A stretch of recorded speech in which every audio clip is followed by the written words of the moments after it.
Why is Bitcoin, Nick, not as bad for the environment as many critics like to allege? Look, Bitcoin absolutely is an industry that consumes a lot of energy. If you take all the energy used in the Bitcoin network, it amounts to 25 basis points of all the wasted energy.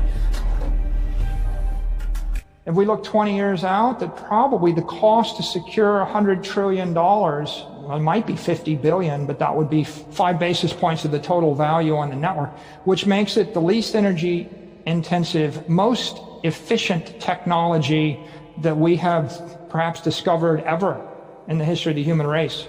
The world generates 160,000 terawatt hours of energy a year. Of that, 50,000 terawatt hours of energy is wasted, like 30%. Of that, 120 terawatt hours is used to run the entire Bitcoin network.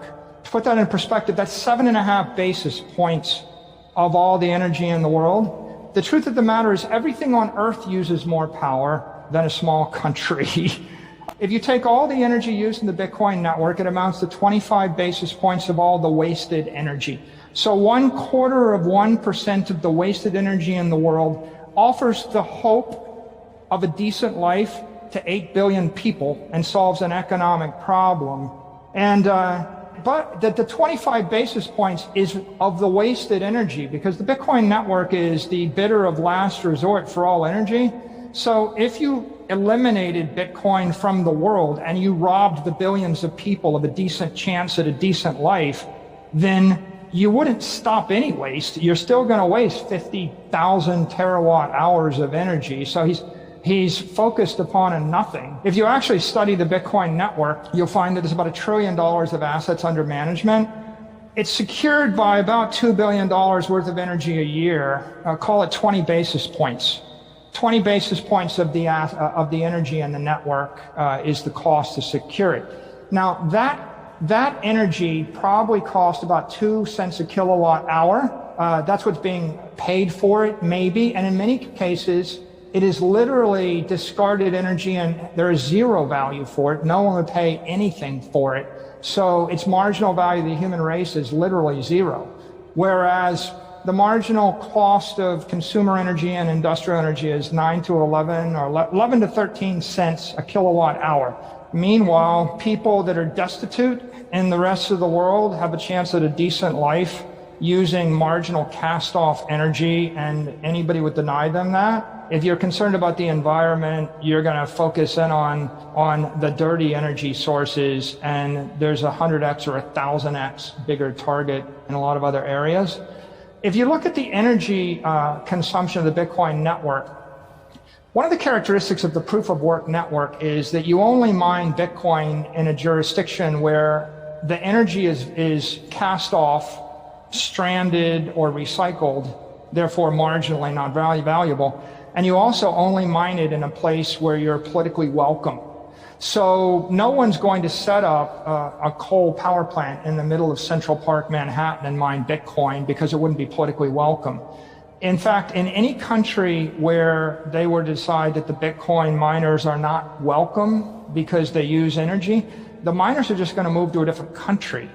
One of the powerful characteristics of the Bitcoin network is the fact that it is constantly decentralizing to the most politically supportive jurisdiction. It's also decentralizing to the place where energy is the least expensive, probably the cleanest renewable energy, but certainly the least expensive energy anywhere in the world. And the other thing that happens is, the miners are constantly securing the network because they're upgrading the technology all the time. And the miners are, because they're capital intensive, they're raising capital from financiers in each of these political jurisdictions all the time.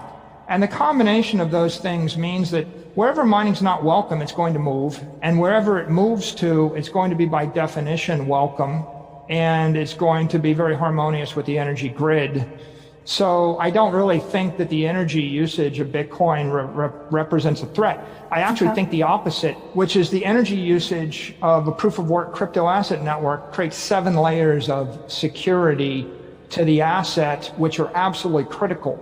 The first layer of security is they co-opt all of the energy producers worldwide to support the network, because you can sell energy at about 45 to 50 cents a kilowatt hour to the network. It's the highest value use of energy in the world, and anybody can plug into it. So that's very powerful. The second is it co-ops the technology producers. People are producing these SHA-256 ASICs, like the S19 miners, and that means all of the technology companies are continually building better equipment that's more energy efficient. The third is it co-ops politicians, like the governor of Texas.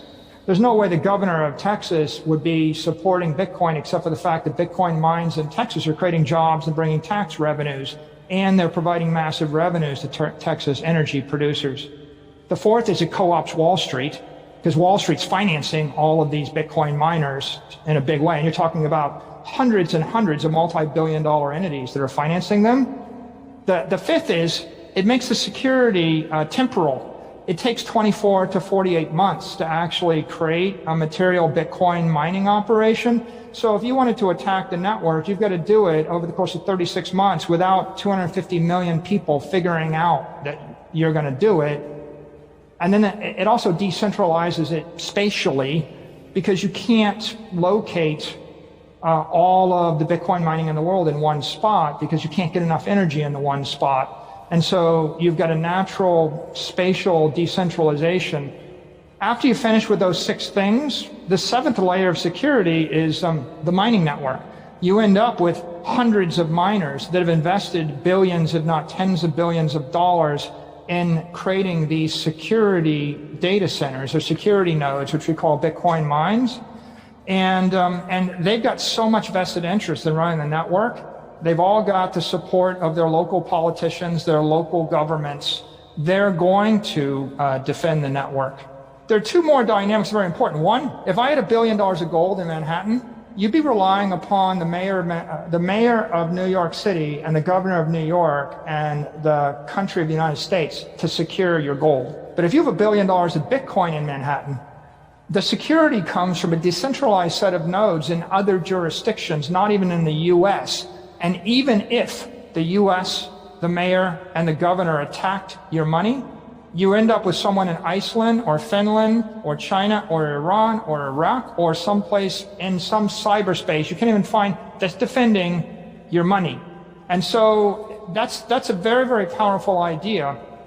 The last point I'll make is that 20 basis points of energy used to mine, to actually secure the network, that's exponentially decreasing. What's going on right now is the revenue and the block rewards in the Bitcoin network are falling every 4 years.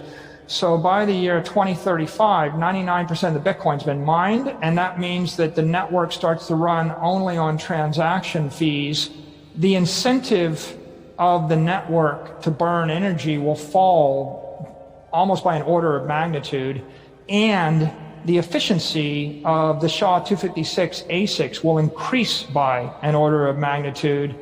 So what you've got is a network that's decentralizing itself and making itself exponentially more efficient